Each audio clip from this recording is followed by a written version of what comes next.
28 दिसंबर से ईरान के अलग अलग शहरों में लगातार प्रदर्शन हो रहे हैं।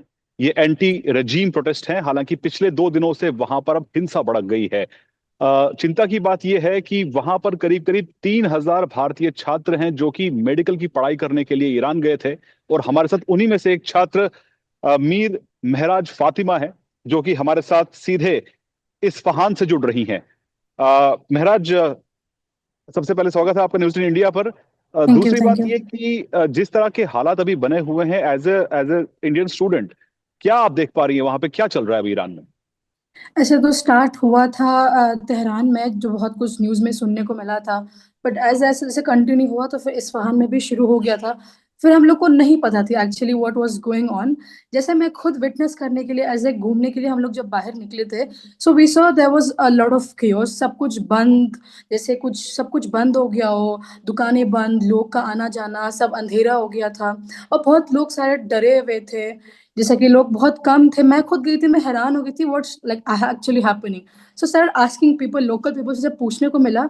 सो जब उन्होंने कहा था कि नहीं, डॉलर की रेट बढ़ने से यहाँ पे सबकी सब चीज का भाव बढ़ गया है। So people are actually suffering to pay normal सी बेसिक जो हम लोग की होती है ग्रोसरीज, अंडा, दूध, बहुत सब कुछ महंगा हो चुका है। सो बिकॉज ऑफ दैट ईरानी जो लोकल होते हैं वो लोग as a protest, like as an way of fear दिखाना, गन्स उठा के दिखाना, डराना मारना लोगों को, ऐसा उन्होंने शुरू किया। तो जब मैं गई थी, मैं खुद एज अ डर गई थी एज अ स्टूडेंट। तो मैं ईरानियों को तो मैं सोच भी नहीं सकती what they are going through. जब हम गए थे, दुकानें बंद, अंधेरा, एज अ फिर मुझे खुद भी डर लगने लग गया था कि व्हाट इज हैपनिंग। कुछ हम लोग we were trying actually to come back home, कि जहाँ पे ना टैक्सीज मिल रही थी, ना कोई बसेस ऑन थे, ना मेट्रो स्टेशन खुले थे। We were actually stuck on the road. हम लोग को समझ आया था कि हाउ टू रीच होम। ऐसा एक पैनिक सिचुएशन हो गया था। हम लोग के सामने से लोगों को पुलिस वाले पकड़ के लेके जा रहे थे। समवेयर एक्चुअली लोग कुछ बोल रहे थे तो उनको मार रहे थे, किसी के हिजाब उतार रहे थे। तो ऐसा सब देख के हम लोग को डर गए थे। एज ए इंडियन, छोटे बच्चे हम लोग, कोई नए बच्चे आए थे, कोई सीनियर्स हैं, कोई कुछ थे, फैमिलीज हैं यहाँ पे। एक्चुअली इंडियंस के लिए बहुत डरने वाला सिचुएशन, हम लोग खुद डर गए थे।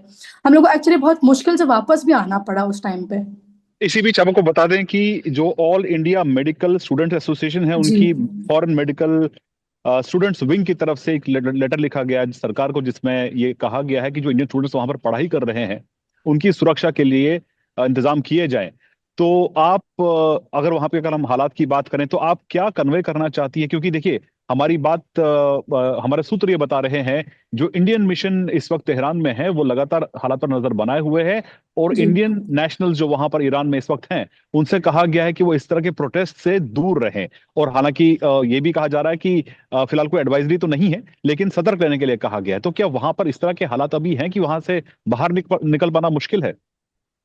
नहीं, अगर यहाँ की हालत देखें तो फिर हाँ, थोड़ा बहुत खतरा है निकलने के लिए। बट अभी मैं क्या चाहती हूँ कि लाइक ऐसे यूनिवर्सिटीज बंद हैं, बैंक बंद है, सब कुछ जब बंद है, why as a medical student, final year students को हम लोग को भी जाना पड़ता है मजबूरी हॉस्पिटल के राउंड्स एंड शिफ्ट्स के लिए। और हम लोग अलग अकेले रहते हैं, तो जाने आने का ट्रांसपोर्टेशन रात में आना, इट इज़ एक्चुअली अनसेफ। तो हम लोग frequently as a doctor Mohammad Mohammad Khan से हम लोग कांटेक्ट कर रहे हैं फ्रीक्वेंटली। हम लोग उनको अपडेट्स दे रहे हैं, क्या है, कैसी सिचुएशन है, are we safe. But for now we are safe until we are at home. जैसे कि सैटरडे वीक डे शुरू हो रहे हैं, we have to go back to our shifts, hospital सब है। आई फील अकेले रह के शिफ्ट पे जाके आना थोड़ा सा खतरा है हम लोग के लिए। बट आपने कोई यूनिवर्सिटी के रूल्स हैं, वायलेंस वी हैव टू। आपने कोई वायलेंस वहां देखा है अपनी नजरों, आपने अपनी आंखों से कोई मैंने वायलेंस खुद, देखा है क्योंकि वहां? मैं खुद बाहर गई थी घूमने के लिए एज इन, तो मैंने देखा लोगों को कि लोग मार रहे थे, डरा रहे थे, धमका रहे थे। सब कुछ आवाजें, जैसे गन्स की आवाजें आ रही थी, कुछ जला रहे थे चीजों को। तो ये सब है डरने वाली चीज। इसी बीच आपको ऐसे। ये भी बता दें कि जो ये एस्केलेशन पिछले 2 दिनों के अंदर हुआ है, ईरान में वायलेंस हुआ है, जी। उसमें कुछ लोगों की जान भी गई है, जिसके बाद अब अमेरिकी राष्ट्रपति डोनाल्ड ट्रंप की तरफ से भी एक बयान सामने आया है, जहां पे उन्होंने कहा है कि अगर इस तरह के प्रोटेस्ट जारी रहे तो ईरान के लोगों के साथ वो आकर खड़े होंगे। वो रेडी एंड लोडेड का उन्होंने स्टेटमेंट दिया है।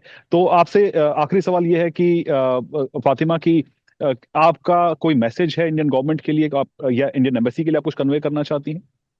मैं सिर्फ ये कहूंगी, जब तक, क्योंकि हम लोग as a medical students future के डॉक्टर्स हैं, सबकी जान बचाने के लिए। बट एज अ सिचुएशन अभी चल रहा है कि ऐसा एक सवाल पैदा रहा है कि हम लोग वाकई में यहाँ पे सेफ हैं। लाइक गॉड फॉरबिड कल को हम कुछ जाएंगे, if something happens, like we are responsible for our parents as well, right? Parents are questionable for that. Parents concern है इस चीज के लिए, are we safe, are we doing good, are we safe, going back and come is actually a question. तो मैं सब चाहती हूँ कि like as a Indian government से अगर हम लोग सब कुछ बंद है, हम लोगों को भी थोड़ी सेफ्टी प्रिकॉशंस की एक्चुअली जरूरत है. वी वांट यूनिवर्सिटी से कांटेक्ट करें, बात करें कि थोड़े दिन के लिए अगर हम घर पे सेफ रहें तो it's better, so we stay at home as well, और हमारे मेडिकल के स्टडी पे कोई ऐसे प्रॉब्लम क्रिएट ना हो. तो क्या आपके साथ कितने स्टूडेंट्स वहां पे होंगे जो इंडियन एम्बेसी के जो वहां पे, माफ कीजिए, जो इस्फहान में जो स्टूडेंट्स हैं, कितने स्टूडेंट्स इंडिया से होंगे? इंडिया से तकरीबन 40-50 स्टूडेंट्स हैं यहाँ पे इस्फहान यूनिवर्सिटी में, बट बाकी तेहरान वगैरह देखें तो overall there is a lot of students Indian citizens के. तो क्या आप लोग इंडियन एम्बेसी से टच में हैं?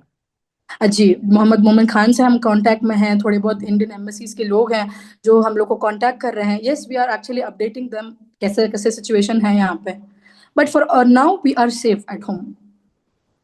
Thank you for talking to us Fatima, thank you so much. Thank we you. Hope कि वहाँ पे हालात जल्द काबू में आए और आप लोग वहाँ पे सुरक्षित रहें. इंशाल्लाह, इंशाल्लाह, इंशाल्लाह. Thank you so much for calling me and asking me about the situation. So grateful.